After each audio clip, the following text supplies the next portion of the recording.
تو صرف علم کا ہونا کافی نہیں. آپ میں سے کسی کے 40 کسی کے 50 سال گزر گئے، کتنی مجلسوں سے آپ نے علم لیا، اتنی خواتین مجلسوں میں بارہا سنتی ہیں حجاب کے بارے میں، جوان غیرت کے بارے میں، حیا کے بارے میں.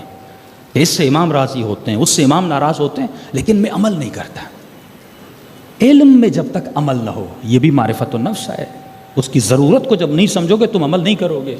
قرآن کا واقعہ پڑھیے، سامری عالم ہے اور اتنا بڑا عالم کہ جب حضرت عیسیٰ واپس آتے فرماتا ہے سامری تم نے میری قوم کو گمراہ کیسے کیا؟ تو کہتا ہے حضرت موسیٰ جب یہ دریا 2 حصوں میں بدل گیا تو میں نے دیکھا کہ جبرائیل آئے ہیں اور گھوڑے پر سوار ہیں. یعنی اتنا بڑا عالم ہے کہ اس کی آنکھیں جبرائیل کو دیکھ رہی ہیں، اتنا بڑا عالم ہے کہ ملائکۃ اللہ کی اسے زیارت ہو رہی ہے. یقیناً اس نے کچھ کیا ہوگا اس مقام پر، اس مرتبے پر فائز ہے کہ حضرت جبرائیل کی زیارت اسے ہو رہی ہے. اور فرماتے آئے حضرت موسیٰ میں نے جبرائیل کے گھوڑے کی پاؤں کی خاک کو اٹھایا اور ایک مردہ بچڑا تھا اس کے منہ میں ڈال دیا، وہ مردہ بچہ کیا ہو گیا؟ زندہ ہو گیا. تو قرآن کیا بتانا چاہتا ہے کہ اگر عالم ہو لیکن عالم کے ساتھ ساتھ تمہارے وجود میں عمل نہیں ہے تو تم سب سے بڑے بدبخت بن سکتے ہو. شیطان سے بڑا کوئی عالم ہوگا جو خدا نے اتنا بڑا مقام دیا لیکن اس کا قاتل اس کا نفس بنا. تو مومن یہ سمجھ لے تیرا دشمن اتنا یزید نہیں ہے، اتنا شمر نہیں ہے. یہ یزیدی اور شمر کے ماننے والے زیادہ سے زیادہ تمہارے گلے کاٹ سکتے ہیں، اس سے بڑھ کر تمہارا نقصان نہیں کر سکتے. لیکن سب سے بڑا جو تمہارا دشمن ہے وہ تمہارے اندر ہے، وہ تمہارا نفس ہے. اس لیے مولا فرماتے ہیں پوری دنیا بت پرست ہے، تم نے پتھر کے بتوں کو تو توڑا ہے لیکن ایک بت تیرے اندر ہے جو نفس ہے. جب تک اس بت کو نہیں توڑتے فرمایا تب تک تم مسلمان منا اہل البیت نہیں بن سکتے. صلوات پڑھے محمد و آل محمد.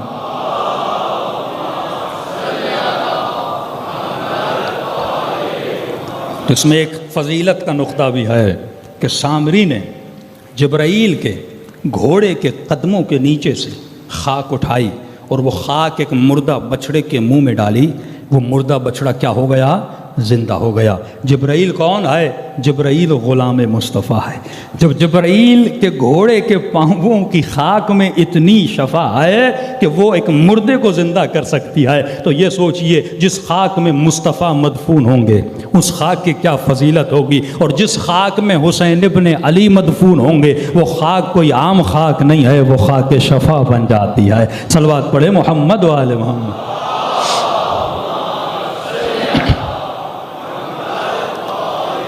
محمد وعجل فرجہم. تو معرفت النفس، اپنے نفس کی معرفت سے معرفت امام تک آپ پہنچتے ہیں.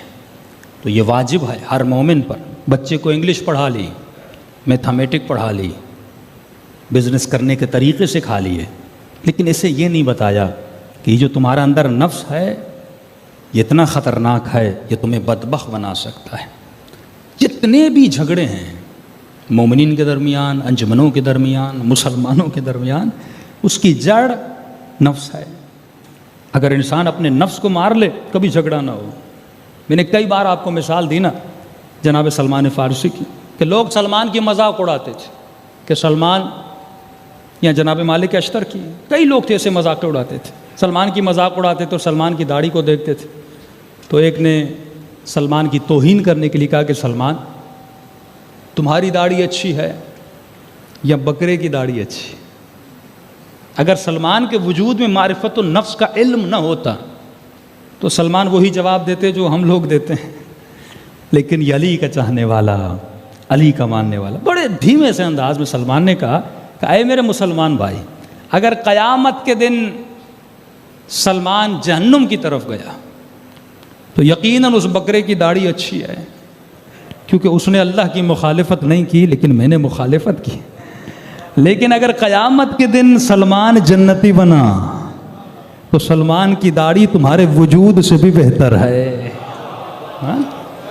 اصل کمال اور فضیلت معرفت النفس میں ہے، اطاعت پروردگار میں ہے. تو انسان کو جاننا ہے یہ نفس مجھے گمراہ کیسے کرتا ہے. تو سب سے برائی جو نفس کی ہے جو انسان کو سمجھنا ہے، آج معاشرہ ریاکاری میں مبتلا ہے. اس ریاکاری سے بچیے. اپنے گھروں کے سامان کو دیکھیے کہ مومن کہتا ہے مولانا جب رسول خدا ایسے مومن کے گھر میں نہیں جا رہے جس نے ایسی چیزیں رکھی ہوئی ہیں صرف لوگوں کو خوش کرنے کے لیے، تو اس گھر میں رسول خدا نہیں جاتے. تو یہ سوچیے امام زمانہ ہمارے گھروں میں کیسے آئیں گے جب ہمارے گھروں میں کچھ ایسی چیزیں ہوں جن کی گھر میں ضرورت نہیں ہے. ہم نے صرف زینت بنانے کے لیے، لوگوں کو خوش کرنے کے لیے گھروں میں رکھی ہوئی ہیں. صلوات پڑھے محمد و آل محمد.